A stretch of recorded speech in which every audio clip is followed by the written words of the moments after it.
하나님 말씀 에베소서 4장 13절에서 15절까지의 말씀입니다.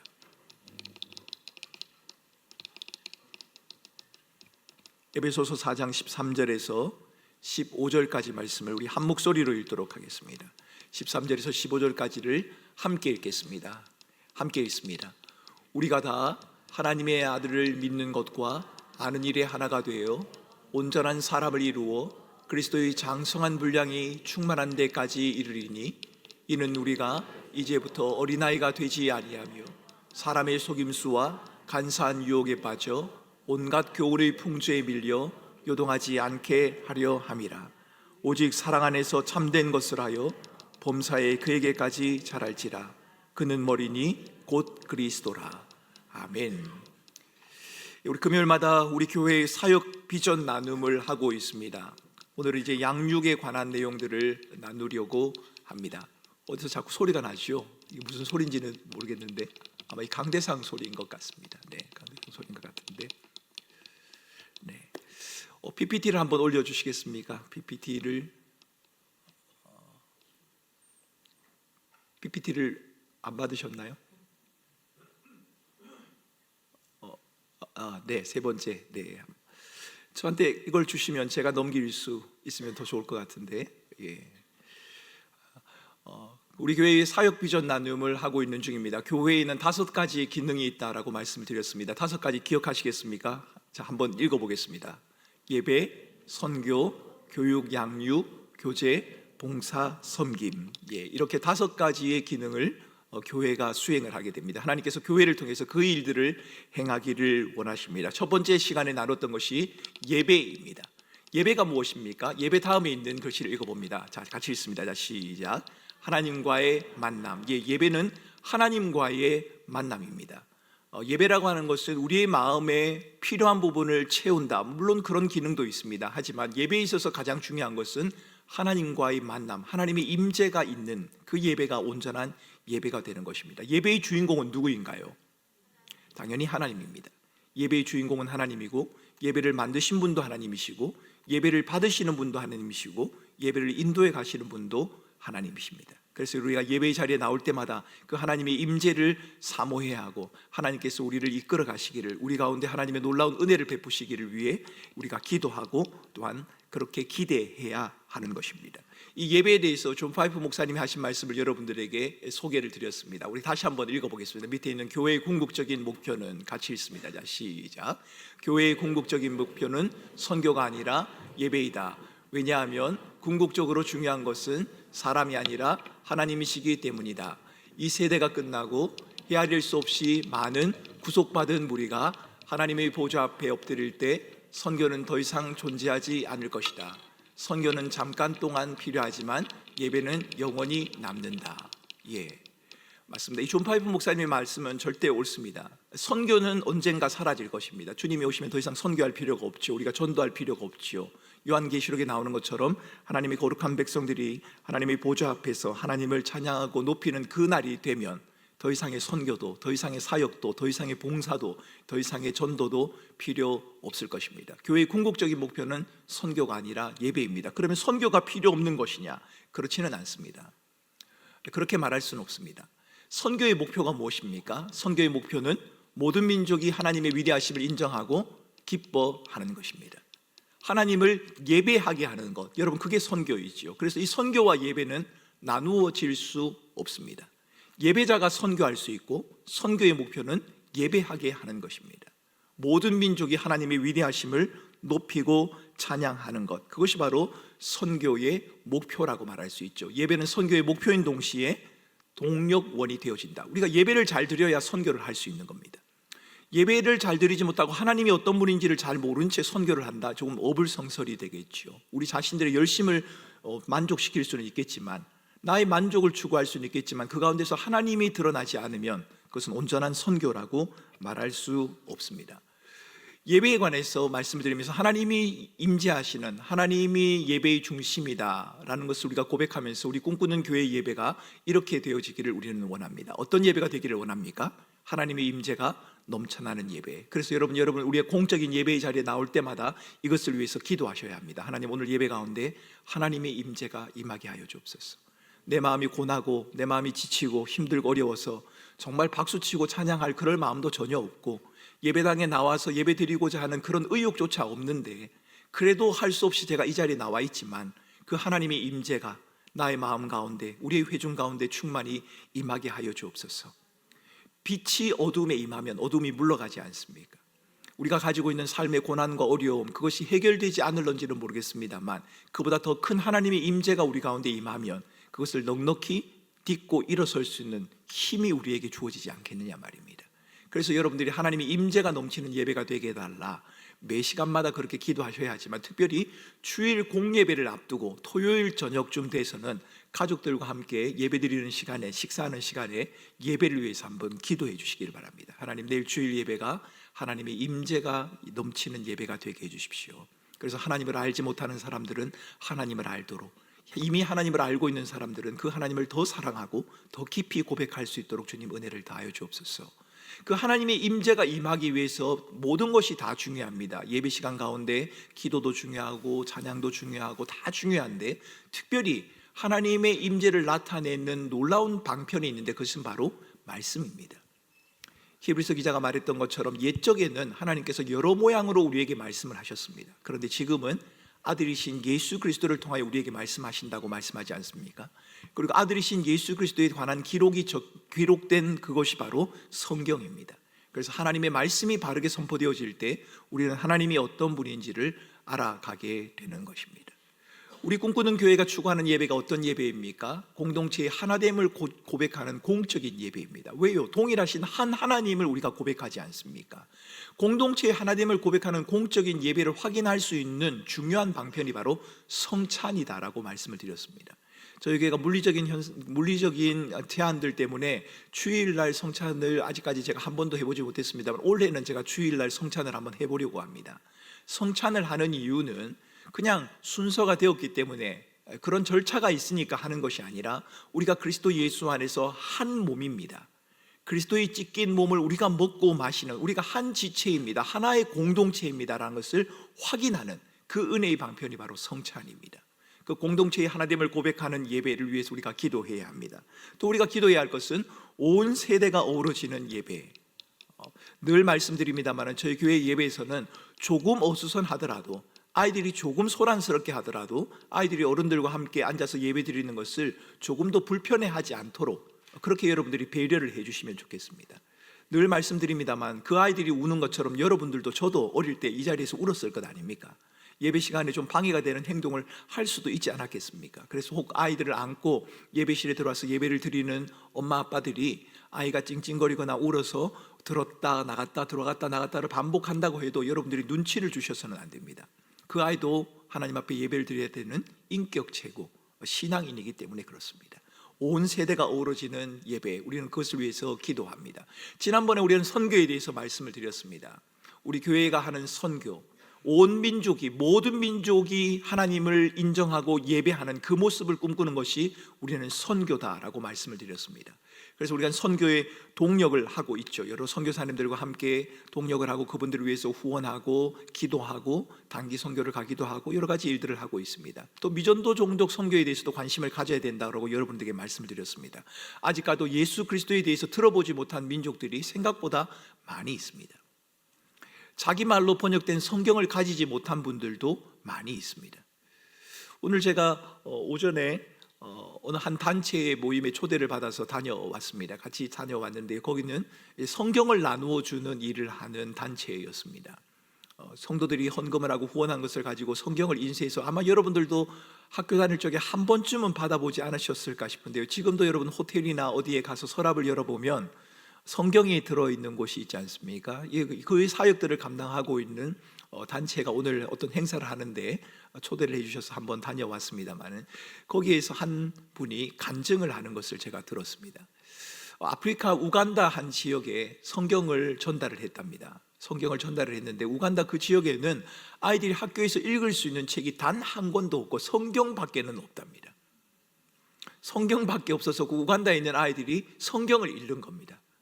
그런데 놀라운 것은 그 단체에서 나누어준 성경 제일 마지막 장에 보면, 제일 마지막 페이지에 가면 예수 그리스도에 대한 복음을 제시하고 예수 그리스도를 나의 주님으로 영접하시겠습니까? 라고 하는 영접 기도문이 실려져 있답니다. 그리고 그 밑에 본인의 이름을 쓰고 사인을 하도록 그렇게 되어 있는데, 그 한 권의 성경에 25명의 이름이 적혀 있더랍니다. 25명의 아이들이 그 성경을 읽고 내가 예수님을 주님으로 믿겠습니다 라고 그렇게 고백을 한 겁니다. 여러분, 우리와 함께 하지 않지만, 물리적으로 같은 곳에 있는 것은 아니지만 그리스도의 복음을 들어야 할 사람들이 너무 많이 있습니다. 자기 말로 번역된 성경이 없어서 또 다른 방법으로 복음을 전해야 하는, 그래서 그분들을 위해서 성경을 지금도 번역하고 있는 선교사님들이 계십니다. 그래서 이런 미존도 종족이 있다는 것, 우리가 날마다 이렇게 예배를 드리고 성경을 읽고 자유롭게 지내다 보니까 모든 민족이 다 그럴 것이다, 그렇지 않습니다. 한 번도 예수님에 대해서 들어보지 못한 민족들이 있다는 것, 여러분 그것을 여러분 기억하시고 위해서 기도해 주시기 바랍니다. 저희 교회가 또 관심을 가지는 것은 디아스포라 선교라고 말씀을 드렸습니다. 지금까지는 저희들이 해외에 나가야 됐습니다만, 이제는 수많은 사람들이 지금 국내에 들어와 있습니다. 특히 김포라고 하는 지역에 많은 다문화 사람들이 들어와 있습니다. 그 민족들에게 그리스도의 복음을 전하고 그들을 환대하고 그들을 살피고 돌보는 일들 해나가야 하지 않겠습니까?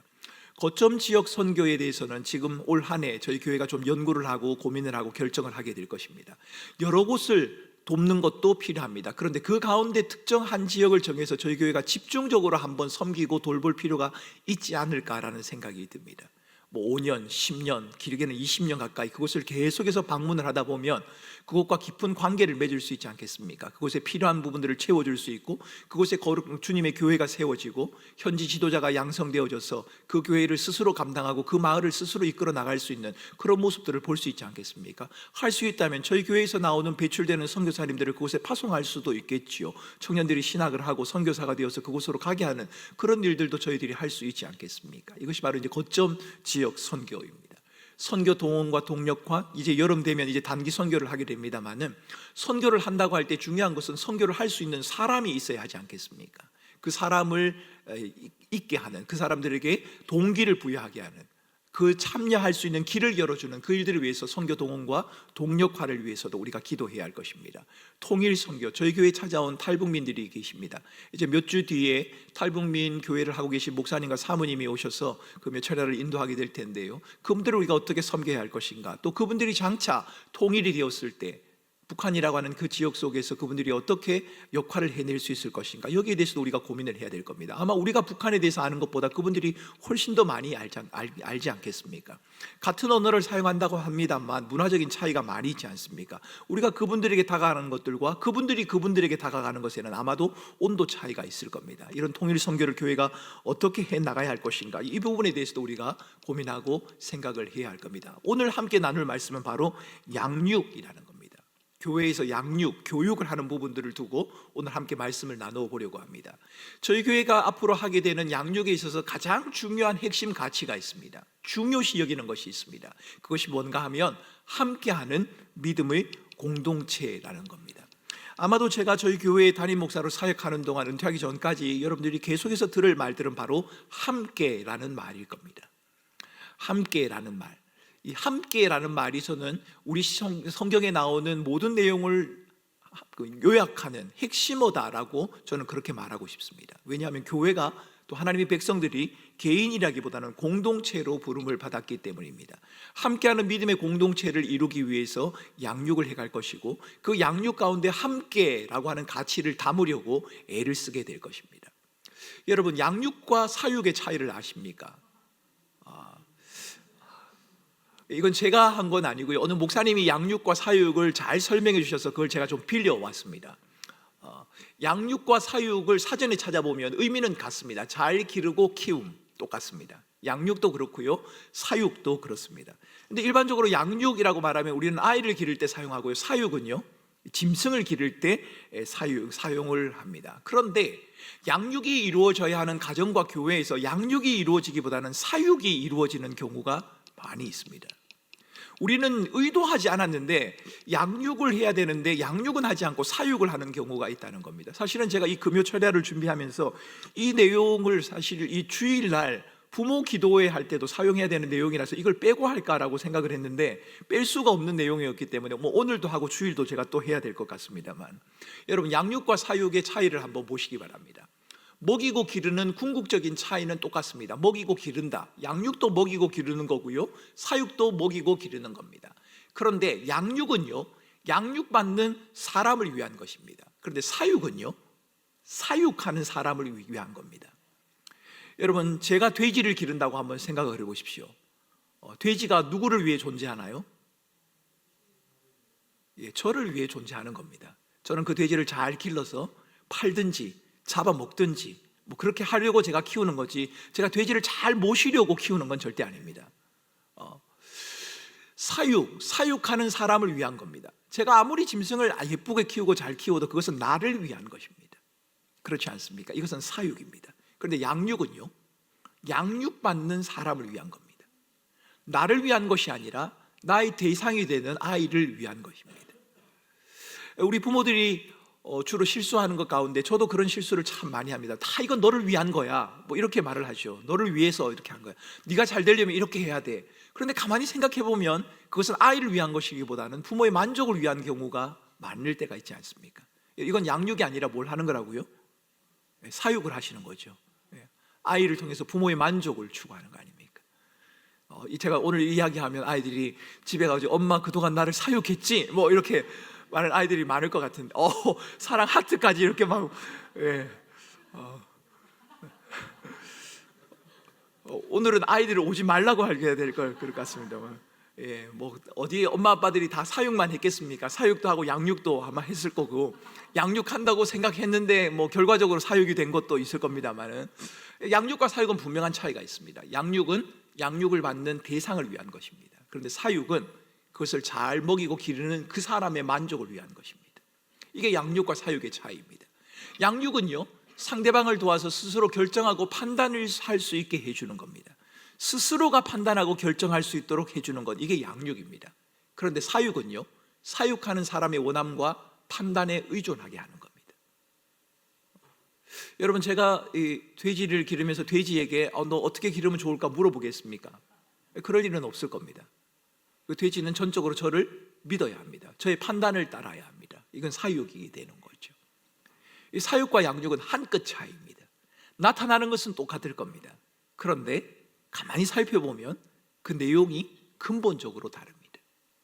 사육과 양육, 교회에 적용해 보면 어떨까요? 우리의 믿음에 적용해 보면 양육의 목적은 무엇인가요? 세 번째 것 읽어보겠습니다. 같이. 자, 시작. 사육은요, 여러분, 교회의 일꾼으로 쓴다는 것이 나쁜 뜻이 아닙니다. 교회의 일꾼으로 쓰는 게 맞습니다. 그런데 여러분, 저는 이런 경우를 본 적이 있습니다. 제가 예전에 창원에서 사역을 할 때도 그렇고 분당에서 사역을 할 때도 그랬고요, 이렇게 교회를 옮겨 오시는 경우가 있습니다. 이사를 하거나 어떤 연유 때문에 교회를 옮겨 오셨는데, 특정한 한 교회에서는 적응이 잘 되는데 다른 교회에 가서 적응이 잘 안 되는 분들이 계십니다. 이 교회는 도저히 못 있겠다라고 그렇게 말하는 경우가 있습니다. 뭔가 그 교회가 잘못되었거나 아니면 잘못된 교리를 가르치거나 설교를 잘못하거나 이래서가 아니고, 교회의 전체적인 어떤 분위기, 교회가 운영하고 있는 어떤 시스템, 이런 부분들이 나와는 너무 맞지 않아서 그 교회가 아니면 나는 도저히 안 될 것 같습니다 라고 이렇게 말씀하시는 분들을 본 적이 있습니다. 이해는 합니다. 여러분, 사람들은 늘 익숙한 것에 마음이 쏠리기 때문에 교회도 그럴 것이고 신앙도 그럴 것입니다. 충분히 이해는 됩니다. 그러나 오늘 우리가 읽었던 에베소서 본문의 말씀을 보면 그리스도인들이 하나님의 말씀으로 양육하는 궁극적인 목적은 그 교회에 잘 적응을 하고 그 교회의 중요한 일꾼이 되는 것, 그것도 맞습니다만 그것보다 더 큰 목적이 있습니다. 그것이 뭔가요? 그리스도의 장성한 분량에 이르는 것입니다.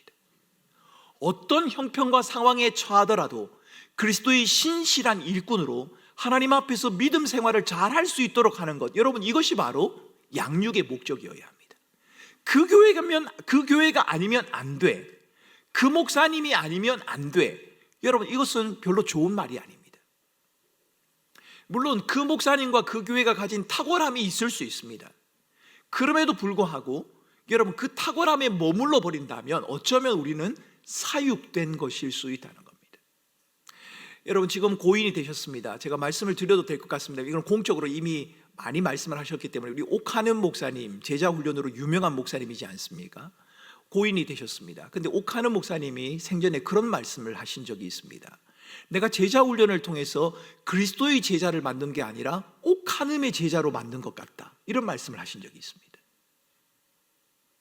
여러분, 이 말을 우리는 잘 새겨들어야 합니다. 여러분, 제가 담임 목사인 정년철 담임 목사, 또 저희 교회에 있는 많은 부교육자들의 양육을 통해서, 말씀을 통해서 여러분들이 양육되어지는 것은 맞습니다. 그러나 그렇다고 해서 여러분들이 담임 목사인 저의 어떤 제자나 일꾼이 된다? 그렇지 않습니다.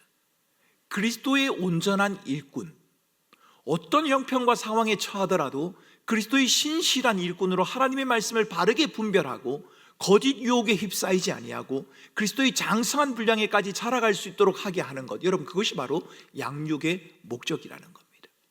그래서 여러분, 교회에서는 우리가 주의해야 하는 것이 있는데요, 그것은 바로 내 사람을 만드는 겁니다. 어떤 모임이든 간에 그 사람이 아니면 안 돼, 그 사람만 내가 따를 거야 라고 말한다면 이것은 이미 우리가 사육을 당하고 있는 것이다. 여러분, 이렇게 생각하실 필요가 있습니다. 우리 교회는 사육을 하지 않고 양육을 하고 싶습니다. 그리스도의 장성한 분량에 이르기까지 바울이 말한 것처럼 궁핍함에든지 부함에든지 고난에든지 기쁨에서든지 어떤 형편과 상황에서든지 그리스도의 신실한 일꾼으로 하나님의 말씀을 바르게 분별하는, 그리스도의 장성한 분량에 이르기까지 힘쓰고 애쓰는 그런 성도들을 만드는 교회가 되면 좋겠다는 겁니다. 여러분, 이 양육과 사육의 차이 이제 이해가 되시겠습니까? 한 끗 차이라고 말씀드렸습니다. 양육받는 사람을 위한 것이냐, 그 양육을 하고 있는 본인을 위한 것이냐, 그럴 수 있지 않습니까? 제가 여러분들을 가르치면서 저의 만족을 위해 가르칠 수 있습니다. 제가 가진 지식을 여러분들에게 자랑하기 위해서 가르칠 수 있습니다. 그럴 수 있지 않습니까? 이건 양육인 것 같지만 결국은 그것은 양육이 아니라 사육이 되어진다는 겁니다. 이제 저희 교회의 양육을 조금 더 살펴보도록 하겠습니다. 제가, 여러분 기억하시나요? 제가 저희 교회에 부임하기 위해서 금요일날 와서 금요 철야를 한 적이 있습니다. 금요 철야 인도한 적이 있는데, 제가 기억하기로는 그때 설교를 제가 좀 길게 했던 기억이 납니다. 제가 길게 했던 기억이 나는데, 제가 우스개 이야기, 여기에 해당되는 분이 계셔서 마음에 시험이 들까는 모르겠어요. 시험 들 일은 아닌 것 같아서 혹시라도 시험 들지 마시기 바랍니다. 제가 한 곳에 신방을 갔더니만 그날 목사님이 설교를 금요일날 너무 길게 해서 위임 투표를 하는데, 담임 목사로 모실까 말까를 하는데 동그라미는 하긴 해야겠는데 크게는 못하고 조그만하게 했다고 그렇게 이야기하더라고요. 제가 그날 설교를 좀 길게 하기는 했던 것 같습니다.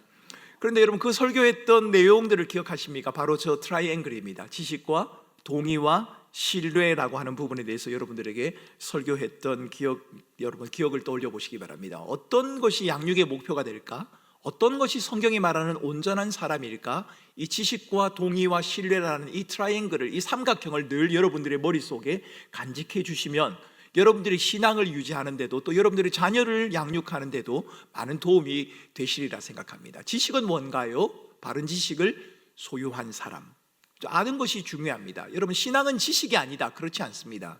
바른 지식이 전제되어야 합니다. 바로 알아야 뭘 하지요. 성경을 왜곡하거나 잘못 알면 안 되지 않습니까? 바른 지식이 필요합니다. 그러나 지식에만 그치면 되는 것이 아니라 그것이 동의하는 자리까지 나가야 합니다. 바른 지식에 대해서 확신을 할 수 있어야죠. 그래요, 그게 맞습니다, 내가 그것대로 한번 살아보겠습니다 라고 하는 그 동의가 우리에게 필요하다는 겁니다. 그래서 여러분, 학습이나 세례를 받으실 때 문답을 하지 않습니까? 이게 동의하는 과정이죠. 그 동의에만 그치지 않고 또 한 가지, 바른 지식을 따라 나가는 신뢰가 필요하다는 겁니다. 그래서 여러분들이 늘 하나님 앞에 기도할 때 이렇게 기도하실 필요가 있습니다. 내가 하나님에 대해서, 또 성경에 대해서 잘 모른다, 그러면 기도하는 일도 필요하지만 여러분들이 뭘 해야 될까요? 성경을 읽으셔야 합니다. 성경을 배우셔야 합니다. 성경을 읽고 배우셔야 하는데, 아무 곳에서나 배우시면 안 되고요, 교회 안에서 일단 배우셔야 안전합니다. 요즘은 잘못된 지식들이 너무 많이 있어서, 왜곡된 정보들이 너무 많이 있어서 여러분들이 유튜브나 다른 것을 통해서 성경을 접하는 것은 굉장히 위험할 수 있습니다. 위험하지 않더라도 혼란스러울 수도 있습니다. 왜냐하면 성경 가운데는 누가 설교를 해도 똑같은 내용의 설교가 있습니다. 그런데 하는 사람마다 설교가 다른 것도 좀 있습니다.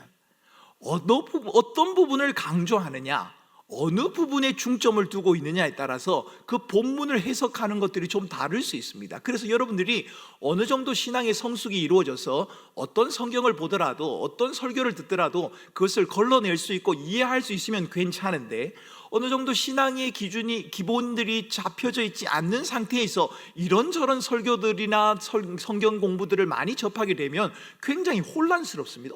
이 사람은 이랬는데 저 목사님은 왜 저러지? 이렇게 굉장히 마음속에 회의가 일어나게 됩니다. 혼란스러운 일이 생길 수 있다는 겁니다. 그래서 여러분, 바른 지식을 가지기 위해서는 우선 성경을 읽기 시작하시기 바랍니다. 규칙적으로 읽으시기 바랍니다. 편식하지 마시고. 성경에서 편식을 한다면 어려운 부분이 어떤 부분이 있나요? 성경을 읽다 보면 레위기 어렵죠. 그다음 또 어려운 부분이 어떤 게 있나요? 소선지서는 다 어렵습니다. 요한계시록도 어렵죠. 언젠가 제가 요한계시록 강의를 여러분들에게 한번 한 차례 하게 될 텐데, 요한계시록도 어렵죠. 이런 부분들은 또 어렵습니다. 또 어떤 부분이 어렵습니까? 긴 부분이 어렵습니다. 시편 109편 이런 것들 보면 하루 종일 읽어도 이게 도대체 언제 끝나나 모르는 긴 것들 말입니다. 길면 어렵지 않습니까? 그런데 그 부분도 여러분들이 읽으셔야 합니다. 그리고 규칙적으로 읽으시는 것이 필요합니다. 그리고 할 수 있다면 교회 안에서 하고 있는 양육 프로그램들에 여러분이 참여하셔서 성경을 배우셔야 합니다. 그리고 그 배움을 통해서 동의하고 확신하고 그리고 그 지식을 따라 살아가려고 하는 그 수고와 애씀이 여러분들에게 필요하다는 말씀을 꼭 드리고 싶습니다. 우리 교회의 양육이 어떻게 진행이 될까요? 제가 여러분들에게 설명을 해보겠습니다. 저희 교회에는 몇 가지 과정이 있습니다. 이렇게 4가지 과정을 저희들이 앞으로 진행을 하게 될 겁니다. 처음에는요, 어떤 과정인가요? 새가족 과정입니다. 두 번째는요, 성숙자 과정이고요. 세 번째는 제자 과정, 사명자 과정. 이것은 이름을 이렇게 할지 어떻게 할지는 잘 모르겠습니다. 그런데 원래는 제가 저걸 영어로 한번 써봤더니 어떤 분들이 목사님 영어 말고 한글로 해주세요 라고 해서 이렇게 한번 바꿔본 겁니다. 이름은 바뀔 수 있습니다. 그런데 저렇게 한번 구성을 해볼까 지금 생각 중에 있습니다. 그리고 연구 중이고 저렇게 하려고 진행 중에 있습니다. 지향하는 목표가 있습니다. 새가족 과정에서는 어떤 것을 목표로 하고 있나요? 기독교 신앙의 기본적인 이해가 필요합니다. 저희 교회는 다른 교회를 다니셨던 분이라 하더라도 저희 교회 오시면 새가족 양육을 받으셔야 합니다.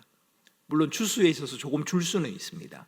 이미 신앙생활을 오랫동안 하셨고 검증된 교회에서 신앙생활을 하시다가 오신 분들 같은 경우에는 저희가 5주 해야 되는 것을 조금 줄여서 할 수는 있습니다만, 어찌되었던 간에 새가족 과정을 반드시 거치게 되어져 있습니다. 기독교 신앙의 기본적인 이해가 이루어지는 과정이 바로 새가족 과정입니다. 작년 한 해 동안 제가 새가족 양육 집중 과정을 저희 교회에서 몇 차례 했지 않습니까? 올해도 한 2차례 정도는 새가족 양육 집중 과정을 또 하게 될 겁니다.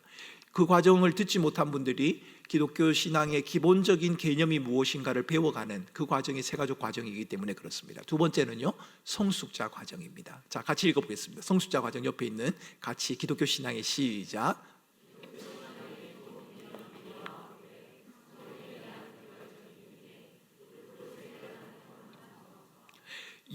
저런 내용들을 한번 다뤄보려고 합니다. 제가 여러분들에게 옆에 분들과 함께 제가 말하는 걸 한번 해보시기 바랍니다. 지금부터 두 분에서 하시는 건데요. 한 분이 먼저 창세기, 그럼 그 다음엔 출애굽기, 레위기, 민수기, 신명기 이렇게 쭉 한번 가보는 겁니다. 어디까지 가는지 제가 한번 보겠습니다. 두 분, 세 분 보시고 시작.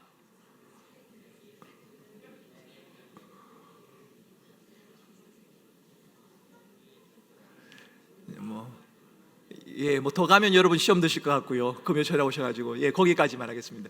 저희가 신학대학원에 들어가고 난 다음에 첫 시간이었습니다. 첫 시간이 되었는데요. 어느 교수님이 이렇게 말씀하셨습니다.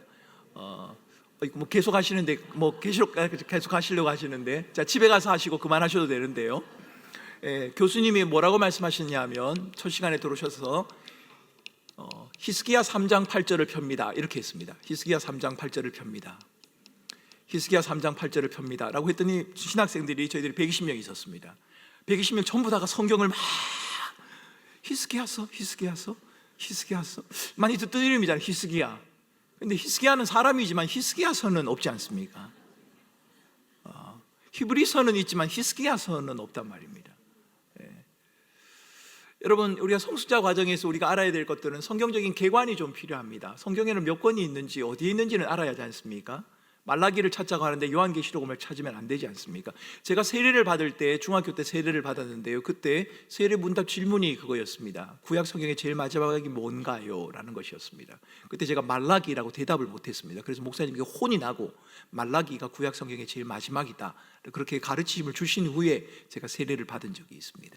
물론 천국에 가서 창세기부터 계시록까지 66권을 순서대로 말해야 천국 갈 수 있다, 그건 아닐 겁니다. 하지만 우리가 성경에 대한 기본적인 이해는 가지고 있어야 하지 않겠습니까? 이게 구약에 있는지 신약에 있는지, 그래야 혹시 거짓 가르침이 찾아오더라도, 잘못된 교훈들이 우리에게 찾아오더라도 그건 아니다라고 그렇게 말할 수 있지 않겠느냐 말입니다. 그 과정을 우리는 성숙자 과정을 통해서 한번 이루어 가 보려고 합니다. 세 번째는요, 제자 과정입니다. 같이 읽습니다. 자, 시작.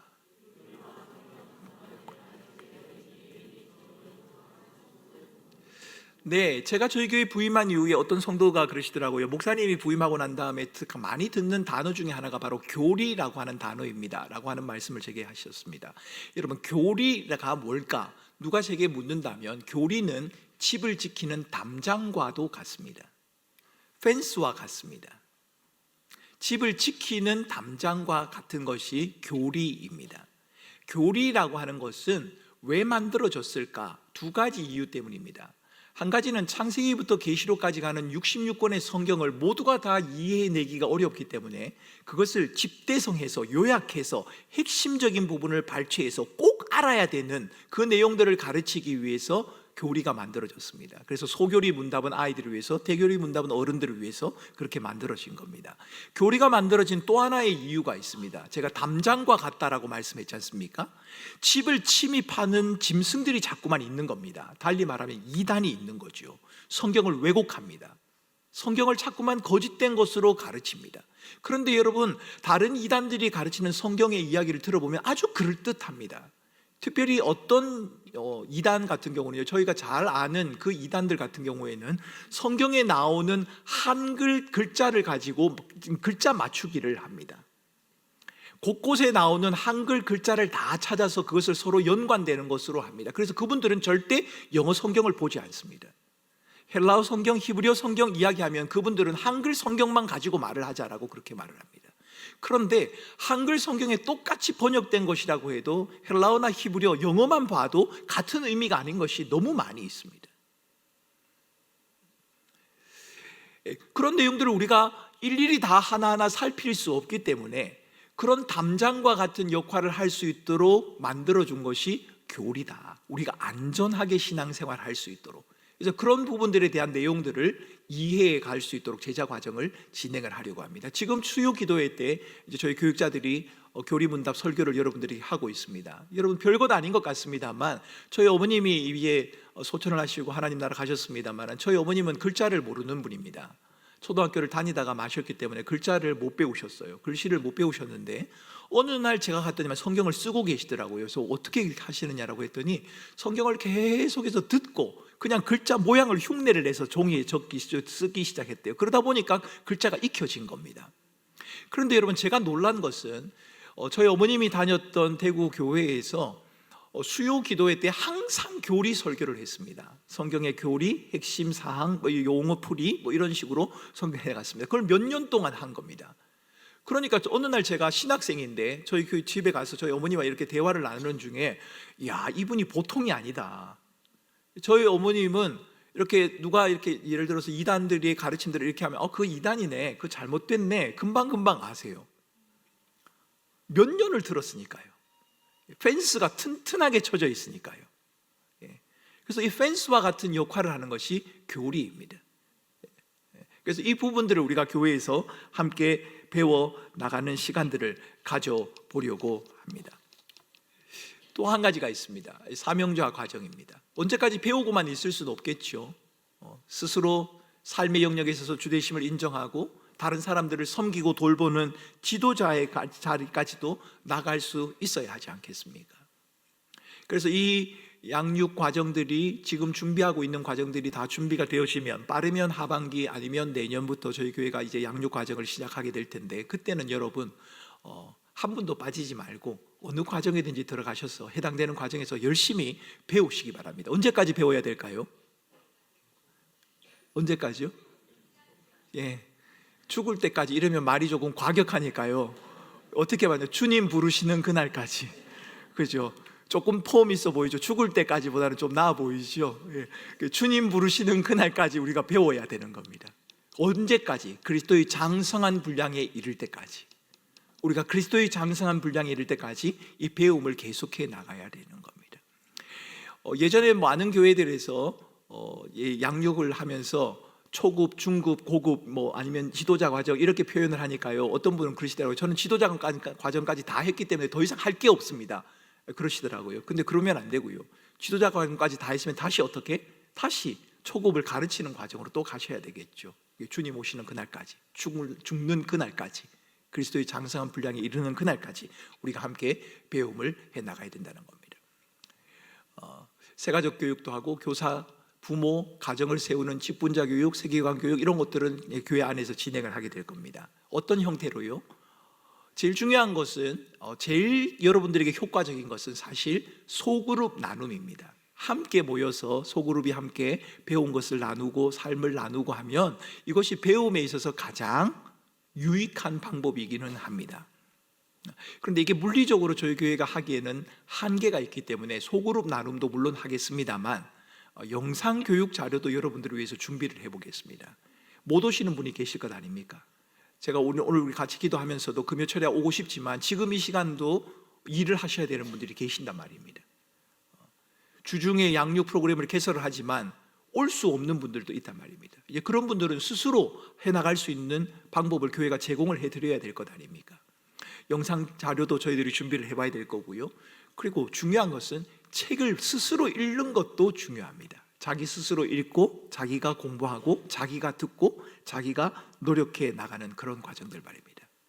어쨌든 여러 가지 방법들을 통해서 여러분들이 양육, 저는 바빠서 못합니다, 이런 말이 나오지 않도록 여러분들에게 해드리겠습니다. 바빠도 할 수 있도록. 바빠도 TV 연속극은 보시지 않습니까? 그래서 바빠도 TV 연속극을 보는 대신에 영상 교육 자료를 보시라는 겁니다. 그리스도의 장성한 분량에 이르는 그날까지 우리가 이 배움을 계속해 나가려고 합니다. 이 배움은 영아부부터 장년부까지 모두가 다 해당이 됩니다. 일반적으로 그렇게 이야기합니다. 영아부에서는 뭘 중요시 여길까요? 영아부 아이들이 어떻게 교육을 받나요? 어떤 분이 그렇게 말씀을 하십니다. 근데 영아부 아이들을 교육하는 방법이 있습니다. 어떻게 해요? 뭐라고 적혀 있나요? 듣기. 영아부 아이들 귀는 열려 있지 않습니까? 여러분 태중에 있는 아이들에게 교육하지 않습니까? 노래도 불러주고 기도도 하고 성경도 읽어주고 하지 않습니까? 영아부 아이들에게는 들려줘야지요. 스스로 읽어낼 수 있는 능력이 없으니까요. 유치부가 되면요, 읽고 외울 수가 있지 않습니까? 유치부 아이들은 스펀지와 같습니다. 하나님의 말씀을 읽어주면 그 말씀을 정말 쭉쭉 받아들입니다. 그래서 읽고 외울 수 있도록 하는 것들이 필요하고요. 초등부쯤 되면요, 이해하고 질문을 할 수 있어야 되겠죠. 저는 우리 초등부 아이들이 우리 선생님들에게 많은 것을 좀 질문할 수 있으면 좋겠다 싶습니다. 그냥 받아들이기만 하지 말고 선생님 그게 뭐예요? 왜 그런 거예요? 라고 좀 물을 수 있으면 좋겠고, 선생님들도 그 질문을 귀찮아하지 않으셨으면 좋겠습니다. 정 대답을 못하겠다 싶으면 어떻게 하면 될까요? 선생님들이 초등부 아이들이 질문을 하는데 정 대답을 못하겠다, 너무 좀 어렵거나 아니면 생각을 많이 해야 되거나 연구를 해야 된다, 그럼 어떻게 해야 될까요? 어떻게 하면 될까요?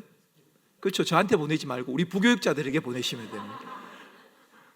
처음부터 저한테 오면 안 되지 않습니까? 교육자들한테 가면 어지간한 건 다 해결이 될 겁니다. 그래도 해결 안 된 척 제 방을 찾으려고 하는 사람들이 있으면 그때는 저를 또 만나야 되겠지만, 하여간 이 질문을 하는 것이 필요합니다. 왜냐하면 질문을 한다는 것은 이해를 하고 있다는 것을 의미하기 때문입니다. 여러분 공부도 그렇지 않습니까? 공부를 잘하는 사람들의 이야기를 들어보면 질문을 하거나 가르친다고 그렇게 이야기합니다. 내가 공부한 내용이 맞는지 아닌지 스스로 질문해보고 질문을 만들어보고 그 질문에 대해서 또 가르쳐보는 것이 본인에게 유익하다고 말합니다. 중고등부쯤 되면 어떻게 해요? 적용하고 살아내야 되겠죠. 그 말씀을 붙들고 한번 살아내보려고 각오를 해야 되겠죠. 결단을 해봐야 되겠죠. 청년부가 되면요, 분별을 해야 되겠지요. 어떤 것이 옳은가? 어떤 것이 세상 속에서 바르게 적용될 수 있는 것인가? 하나님의 말씀을 어떻게 적용하며 살아가야 될 것인가? 취업을 위해서, 결혼을 위해서, 장래의 우리의 삶을 위해서 이 말씀을 어떻게 적용해야 될 것인지를 고민해 봐야 될 것 아닙니까? 장년이 되면요, 가르쳐야겠죠. 그동안 배워왔던 것들을 다른 사람들에게 가르쳐주고 보여주는 그런 일들을 우리가 감당해 나가야 되겠지요. 이러한 양육 과정들을 통해서 우리는 그리스도의 장성한 분량에 이르기까지 자라가는 것입니다. 에베소서 4장 13절 말씀은 이렇게 말합니다. 우리가 같이 읽겠습니다. 같이 시작.